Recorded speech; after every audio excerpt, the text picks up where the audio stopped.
Good morning and welcome to Real Talk with Lisa Wilson, Tiffany Cofield, where we speak fluent fluent sarcasm.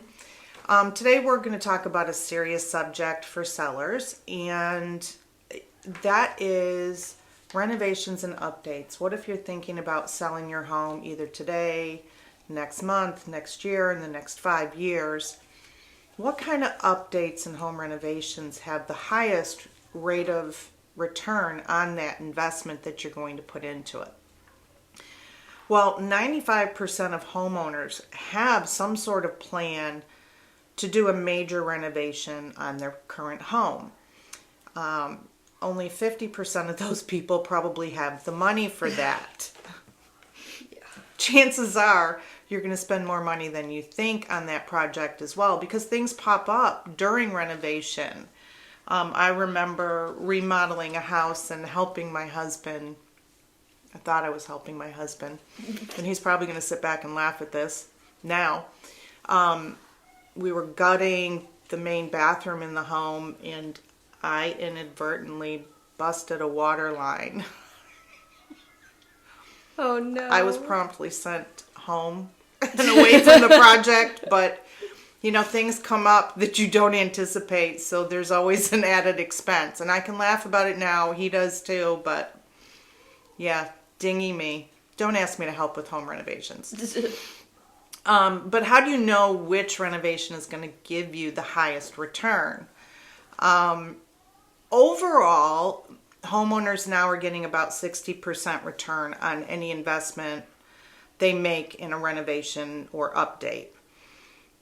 So some of the guidelines that I would like to give you: turn off HGTV. That's number one. Mm-hmm. Contrary to belief, most of the projects with the greatest return in resale value are actually related to curb appeal and are on the outside of the house. First impressions matter, and we say that all the time. Fresh, bright flowers, fresh mulch, mow the grass, trim, pressure wash the home, you know, those types of things. You have that one chance to make a first impression. Yes. And then my final tip, really up front, is throw away everything you see on HGTV. So that's really a biggie, because everybody is they're still hooked on HGTV.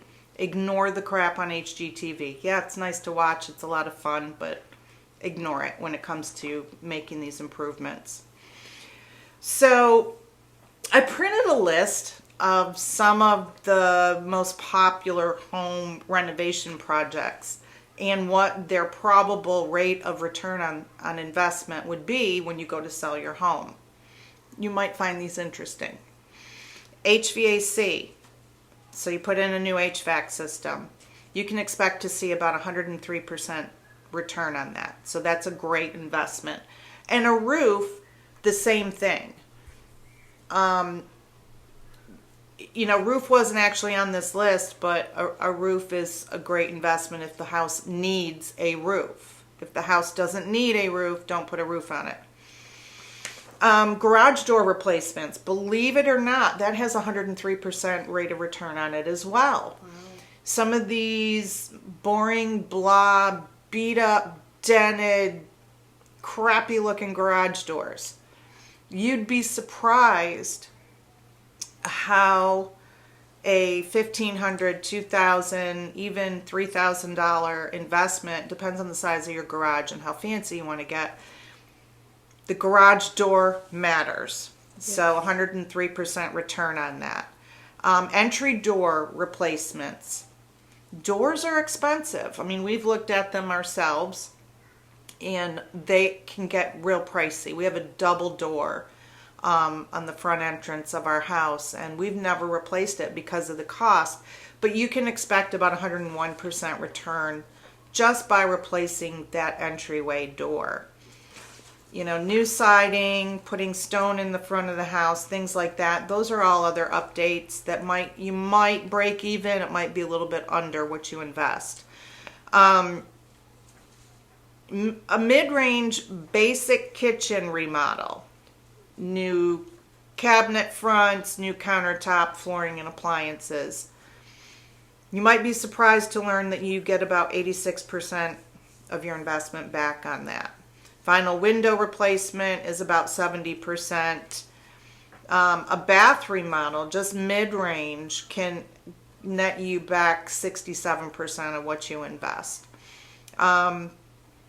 So you really need to look at the current market, look at what your home needs, how long are you going to be in the house, get bids on whatever you want to have done, because there may be a vast difference. Now, cheapest isn't best. Fast isn't always the best. You need to do your research and find a reputable contractor to do this work. You know, figure out how long you're going to stay in your house, and how are these renovations going to impact your day-to-day life as well. Does your house, again, need the reno? If your roof is leaking, well, damn it, put a roof on the house. I know you don't want to invest thousands of dollars, but think about the damage that happens within the house, and you may not even see it, because the roof is leaking. It's going to lead to thousands and thousands. Right, more repairs that you're going to have to do because of those roof leaks. And are you doing it to improve your life in that home, or are you doing it to improve the value of your home? And you can actually have both. You can have your cake and eat it too here. But talk to a realtor. Give us a call if you have questions about home updates or renovations that you're considering. A realtor can walk through your home. They can walk inside and outside and give you ideas and give you their thoughts and come up with a plan that works for you now and also works for you in the future. Don't spend your money without talking to somebody who knows the market, especially if it's something that you want to do but don't need to do. If you're thinking of selling in a few years and you want to make these updates, make sure you talk to a professional. Thanks for listening. Check out our YouTube channel. Don't forget, we're also working on our Project Sunshine Jeep and 4x4 ride. It's going to be a lot of fun. We have sponsors coming in, and we have auction items coming in. Just a lot going on around here, but you know you can always reach out to us at 8669 Off-Road. And don't forget, beep at the Jeep.